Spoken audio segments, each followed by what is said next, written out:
pada pertengahan Januari 2021. Banjir melanda Kalimantan Selatan. Disiarkan Metro TV News pada tanggal 20 Januari 2021, Dirjen PPKL KLHK Karlianta mengungkapkan beberapa penyebab banjir besar di Kalimantan Selatan. Selain curah hujan yang begitu tinggi, deforestasi menjadi penyebab banjir. Namun, hal ini perlu dikaji lebih dalam lagi untuk mengetahui penyebabnya.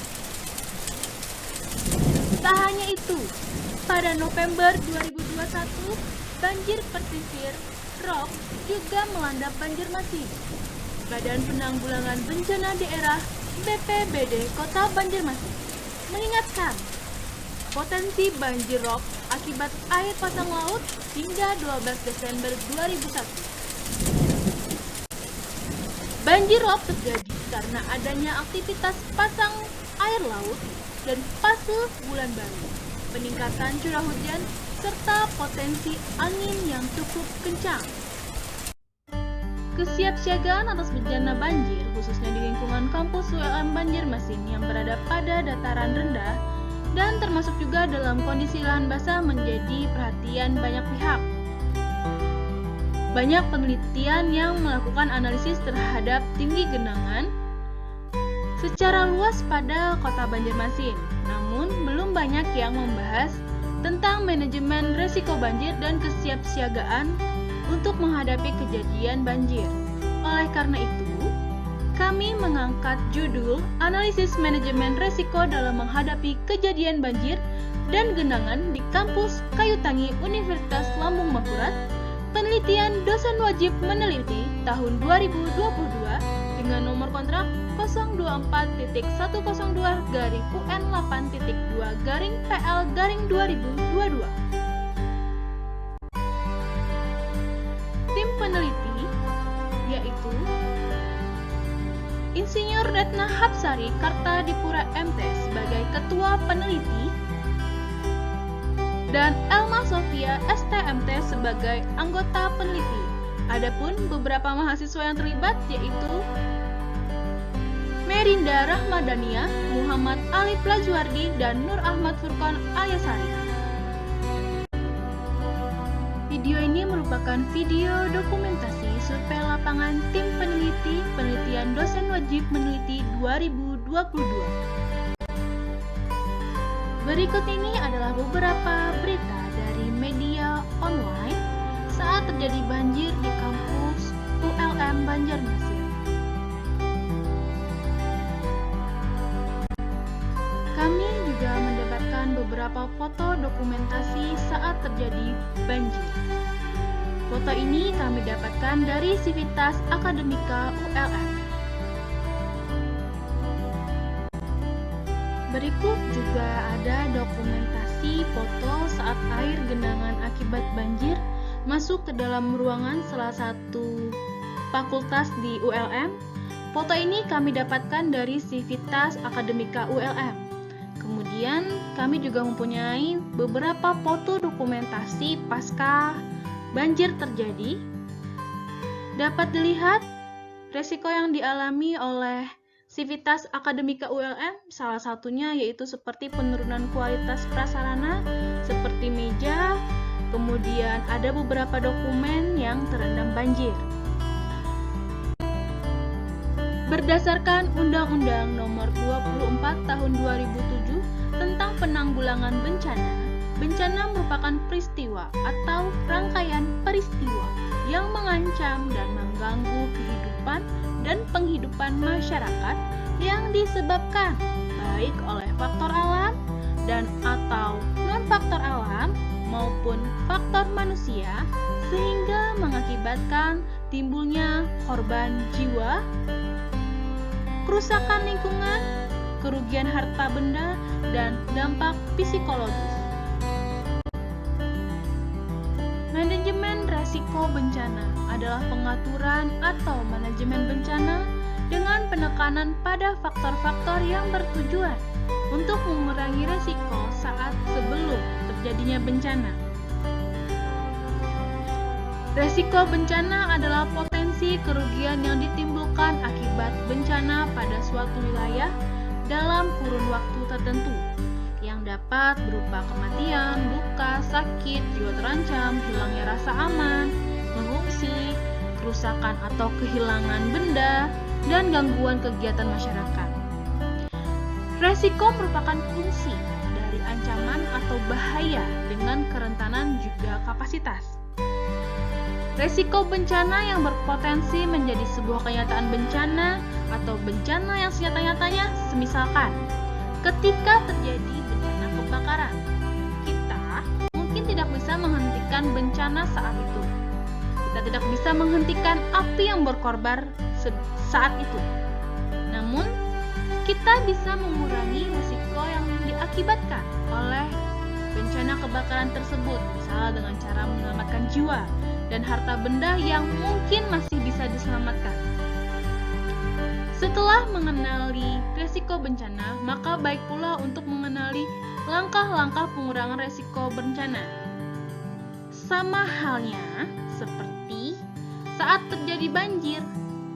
Kita tidak mungkin dapat mencegah turunnya hujan, kita tidak mungkin dapat mencegah terjadinya air pasang agar tidak banjir, namun kita dapat mengurangi resiko dari bencana banjir tersebut. Manajemen resiko bencana terdiri dari dua bagian, yaitu pertama adalah pengkajian resiko atau risk assessment. Dalam pengkajian resiko itu memiliki beberapa tahapan, seperti yang pertama itu adalah identifikasi resiko bencana. Jadi, kita mengidentifikasi faktor-faktor apa saja yang berpengaruh terhadap resiko. Dalam hal ini adalah yang pertama sumber penyebab kejadian atau bisa kita sebut si bahaya. Kemudian yang kedua adalah kondisi kerentanan manusia yang terpapar bahaya tersebut. Sehingga dapat kita ketahui kemampuan mereka untuk menghadapi bencana tersebut.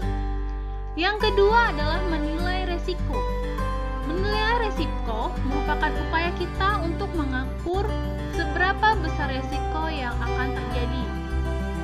Dalam kerentanan terdapat unsur kapasitas dan dari hasil penilaian resiko itu dapat kita peroleh gambaran tentang tingkat dari resiko bencana, apakah tinggi, sedang, ataupun rendah. Kemudian yang terakhir dalam pengkajian resiko bencana adalah mengevaluasi resiko, di mana mengevaluasi resiko merupakan upaya kita untuk mencari prioritas resiko yang mana yang harus ditangani. Namun, tidak semua resiko tinggi harus ditangani ya. Selanjutnya adalah pengelolaan resiko atau risk treatment, di mana setiap risiko yang kita hadapi itu mempunyai 4 alternatif penanganan. Yang pertama, menghindari risiko atau biasa kita sebut pencegahan. Pencegahan dilakukan apabila kita tidak mampu lagi melawan risiko yang akan terjadi. Maka kita harus menghindari dengan cara relokasi, membuat peraturan tata ruang yang melarang berada di tempat tersebut. Kemudian yang kedua, mengurangi resiko atau mitigasi. Mitigasi dilakukan jika resiko tersebut masih dalam batas kemampuan untuk ditangani. Maka kita lakukan upaya mitigasi yang dapat berupa mitigasi struktural maupun mitigasi non-struktural. Yang ketiga adalah mengalihkan resiko atau transfer resiko. Transfer ini dilakukan jika resiko yang seharusnya kita terima dialihkan kepada pihak lain. Hal ini dengan tujuan untuk meringankan beban penerima resiko. Seperti apa sih contohnya? Contohnya seperti dengan cara kita membayar asuransi. Oke, selanjutnya yang terakhir adalah menerima resiko. Menerima resiko adalah resiko sisa yang harus kita terima setelah upaya-upaya yang telah kita laksanakan. Jadi, pada akhirnya nanti, resiko yang sisa itu mau tidak mau harus kita terima. Karena kita telah berupaya untuk mengurangi resiko tersebut namun tetap ada resiko sisa. Berikut ini adalah beberapa cuplikan video saat kami berkunjung ke beberapa tempat di kampus ULM Banjarmasin. Kami sangat berterima kasih kepada semua pihak terkait yang telah bersedia menerima kunjungan kami dan bekerja sama dengan kami memberikan informasi kepada kami tentang kejadian banjir yang telah dialami serta bagaimana pasca banjir yang telah dialami. Selain berkunjung, kami juga membagikan kuesioner yang bertujuan untuk menggali data dan informasi tentang kejadian banjir rob atau genangan serta kapasitasnya dalam mengurangi tingkat resiko yang dihadapi di area kampus ULM Banjarmasin. Hasil kuesioner penelitian berupa persepsi responden terhadap pertanyaan apakah kejadian banjir ini memiliki resiko di area kampus ULM Banjarmasin. Terima kasih kami ucapkan kepada responden yang telah membantu kami. Kami sangat berterima kasih kepada pihak-pihak yang telah membantu kami serta para responden yang bersedia membantu mengisi kuesioner yang telah kami share. Untuk segala kekurangan, salah baik disengaja ataupun tidak, kami memohon maaf. Semoga penelitian ini dapat bermanfaat untuk kita semua. Amin, amin ya robbal alamin. Sekian video dari kami. Terima kasih karena telah menyaksikan video ini. Wassalamualaikum warahmatullahi wabarakatuh.